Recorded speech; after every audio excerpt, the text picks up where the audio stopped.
السلام عليكم ورحمة الله وبركاته.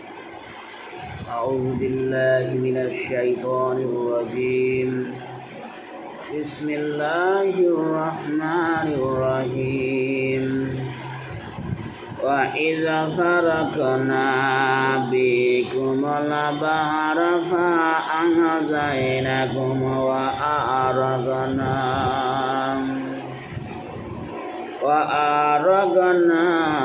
على فرعون وأنتم تنظرون.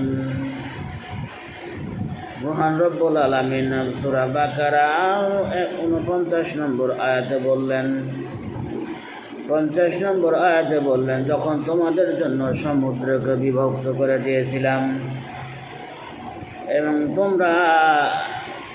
এবং তোমাদেরকে নাজাত দিয়েছিলাম এবং ফিরআউন সম্প্রদায় নিমজ্জিত গেল, আর তোমরা দেখছিলেন।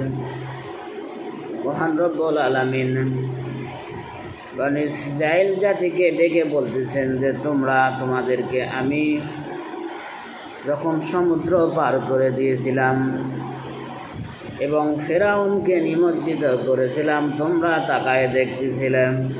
এরপরে আয়াতে বলতেছেন,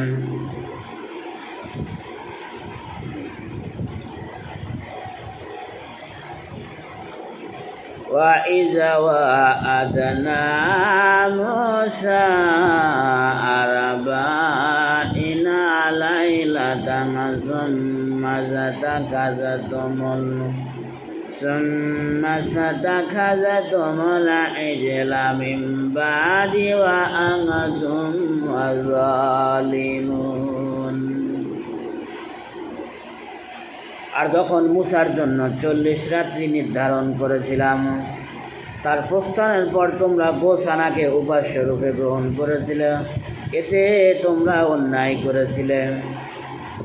আল্লাহ রাব্বুল আলামিন মুসা আলাইহিস সালামকে যখন 40 রাতের জন্য তুর পর্বতে ডেকে নিলেন, প্রথমত 30 দিনের জন্য ডেকেছিলেন, কিন্তু মহান রব্বুল আলামিন আরও 10 দিন পূর্ণ করো। এভাবে তিনি যখন তুর পর্বতে 40 রাতের জন্য ধ্যানে মগ্ন হলেন, মহান আল্লাহর সান্নিধ্যে গেলেন। এই বনী ইসরাইল জাতি তারা এক বাছুরকে, মানে গরুর বকনা বাছুরকে তারা উপাস্য রূপে গ্রহণ করলো। এজন্য আল্লাহ বলতেছে যে মানুষ বড়ই অকৃতজ্ঞ, জালেম, মানে কুফুরকারী, মানে অবিশ্বাসী। এই বনী ইসরাইল জাতিকে মহান রব্বুল আলামিন আপনার সরাসরি ফেরাউনকে ডুবাই দিল তাদের সামনে, প্রত্যক্ষ নিদর্শন। তারা সেই নীলনদ দিয়ে পার হয়ে আসলো, সে অশান্ত নীলনদ, সেই সময় সমুদ্রের মতো ভয়ানক নীলনদের উপর দিয়ে তারা রাস্তা তৈরি করে দিলেন। মহান রব্বুল আলামিন বের হয়ে আসলেন, কিন্তু ফেরাউনকে ডুবাই দিলেন। এই বিষয়টা তারা প্রত্যক্ষ করলো। এরকম একটা নিদর্শন দেখার পরেও তারা বাছুরকে উপাস্য রূপে গ্রহণ করলো। যেমন বর্তমান সময়ে মুসলিমগণ তারা বিভিন্ন ভাস্কর্যের নামে, বিভিন্ন দিবসের নামে আপনার পৃথিবীতে নগণ্য সৃষ্টি আল্লাহ তাআলার, তাদের মূর্তিগুলো সামনে রেখে ফুল দেয়, তাদের সামনে খালি পায়ে গিয়ে দাঁড়ায়, তাদের সামনে মোমবাতি দেয়, এরপরে মাজার পূজারীরা কবরে গিয়ে সেজদা করে।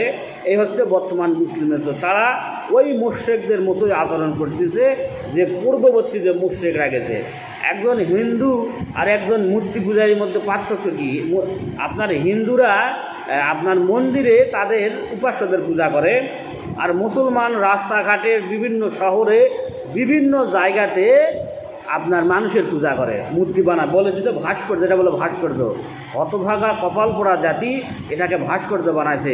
মহান রব্বুল আলামিন সব পাপ ক্ষমা করবেন, কিন্তু এই শিরিকের পাপ ক্ষমা করবে না। আবার এদের কাছে গিয়ে আবার মানুষ সাহায্য চায়। চিন্তা করেন, বিভিন্ন ইমিনার ওমিনার বিভিন্ন। আরে আসলে মুসলমান আল্লাহ রব্বুল আলামিনের যথাযোগ্য মর্যাদায় বোঝে নেই। বর্তমান জামানার যে মুসলিমরা, এরা আল্লাহর মর্যাদায় জানে না, তার সম্মান সম্বন্ধে কোনো ধারণাই নাই। আল্লাহ রাব্বুল আলামিন বলতেছেন, যারা শিরিক করে, যাদের তারা পূজা করে, তারা যদি আমার এই সার্বভৌমত্বে খেজুর বিচির একটা আটিরও মালিক হতো, তাহলেও হয়ে যেত। এবং বলা হচ্ছে তাদের যে মূর্তিগুলোর সামনে তারা ফুল দেয়, আপনার মোমবাতি জ্বালায়, বিভিন্নভাবে চায় তাদের কাছে, এই কবরবাসী। বলা হচ্ছে এই মূর্তিগুলোর কাছে একটা নাক, আপনার একটা মশা ঢোকে, এই মশাটা তাড়ানোর ক্ষমতা নাই তাদের। কিন্তু এই হতভাগা কপাল পোড়া জাতি নিজের অস্তিত্ব বোঝে নেয়, নিজের সম্মান বোঝে নেয়, নিজের যে আসলে ইজ্জত, সে যে মহান রব্বুল আলামিন তাদেরকে যে ইজ্জত দিয়েছেন, সম্মান দিয়েছেন, এই সম্মান তারা রাখতে পারে নাই। আল্লাহরও সম্মান তারা রাখতে পারে নাই, আল্লাহর মর্যাদা এরা বোঝে না, হতভাগা। তো আল্লাহ আমাদেরকে বলছিলাম যে এরকম প্রত্যক্ষ নিদর্শন দেখার পরেও বনী ইসরাঈল জাতি কী করলো, একটা বাছুরকে বললো যেটা আমাদের উপাস্য।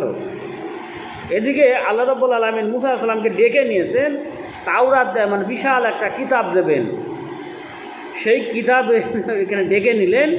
আর এই হারুন আলাইহিস সালাম আপনার মূসা আলাইহিস সালামের ভাই সেখানে উপস্থিত ছিল। এরপরেও তারা গোবৎসকে মানে বাছুরকে আপনার এই উপাস্যরে, আর এই সূরা বাকারার নামকরণটা হয়েছে এই বকনা বাছুর কিছু ইতিহাস থাকার কারণে এই সূরাটার নাম হয়েছে সূরা বাকারা, মানে বকনা বাছুর বা গরুর বাছুর। আল্লাহ আমাদেরকে বোঝার তৌফিক দান করুক, কোরআন সুন্নাহ অনুযায়ী আমল করার তৌফিক দান করুক। সুবহানাকাল্লাহুম্মা ওয়া বিহামদিকা আশহাদু আল্লা ইলাহা ইল্লা আনতা আস্তাগফিরুকা ওয়া আতুবু ইলাইক।